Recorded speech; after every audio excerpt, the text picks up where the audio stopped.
ED MLC కవితకు అరెస్టుకు నిరసనగా జహీరాబాద్ పట్టణం జాతీయ రహదారిపైన మోడీ డౌన్ డౌన్ అంటూ నిరసన తెలియజేశారు. మాజీ ఐడీసీ చైర్మన్ ఈ సందర్భంగా మాట్లాడుతూ బీఆర్ఎస్ పార్టీపైన మోదీ కక్ష సాధింపు చేస్తున్నారని, పార్లమెంట్ ఎన్నికల నోటిఫికేషన్ కు ఒక్కరోజు ముందు ఎమ్మెల్సీ కవితకు అరెస్ట్ చేయడం బీజేపీ ప్రభుత్వం చేస్తున్న కుట్ర నిదర్శనమని తెలియజేశారు. ఈ కార్యక్రమానికి జహీరాబాద్ శాసనసభ్యులు కె మాణిక్రావు, బీఆర్ఎస్ ఎంపీ అభ్యర్థి గాలి అనిల్ కుమార్, ఐసీడీసీ మాజీ చైర్మన్ మొహమ్మద్ తన్వీర్, పార్టీ మండల అధ్యక్షుడు తట్టు నారాయణ, మాజీ కౌన్సిలర్ నామ రవికిరణ్, మల్కాపూర్ శివకుమార్, బండి మోహన్, మహమ్మద్ ఇమ్రాన్, బీఆర్ఎస్ లీడర్ రామ్ నగర్ ఏరియా జహీరాబాద్ తదితరులు ఈ కార్యక్రమంలో పాల్గొన్నారు.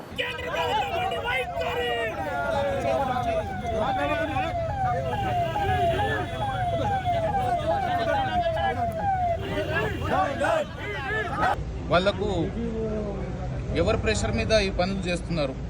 వాళ్ళకి ఎవరు ఇంత ప్రెషర్ చేసి ఎలక్షన్ ఈరోజు మనకు నోటిఫికేషన్ వచ్చే రోజు ఒక రోజు ముందు ఇట్లాంటి చర్యలకు పాల్పడడం చాలా దురదృష్టకరం.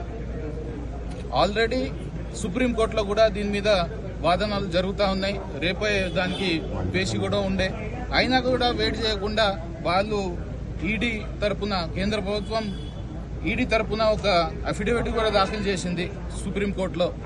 ఏమంటే మేము పిలుస్తాం కానీ అరెస్ట్ అవన్నీ తర్వాత దానికి సంబంధం లేదు అన్నట్లు చెప్పారు.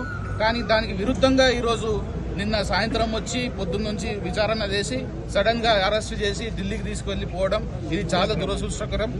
ఇట్లాంటి చర్యలందరూ పాల్పడి ఈరోజు రేపు పొద్దున ఎలక్షన్ ఉన్నదని భయపడి ఇట్లాంటి దానికి వాళ్ళందరూ చర్యలు తీసుకుంటున్నారు.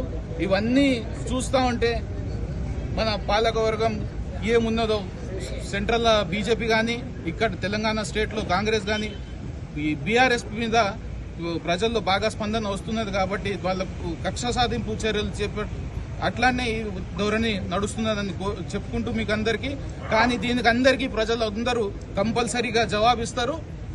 ఈ చర్యలకు 100% రేపు పొద్దున్న ఓట్ల రూపంలో బీఆర్ఎస్ తరఫున ప్రజలందరూ చూపిస్తారని కోరుకుంటూ మేమందరం మనకు తెలంగాణ తెచ్చిన కేసీఆర్ గారి కుటుంబానికి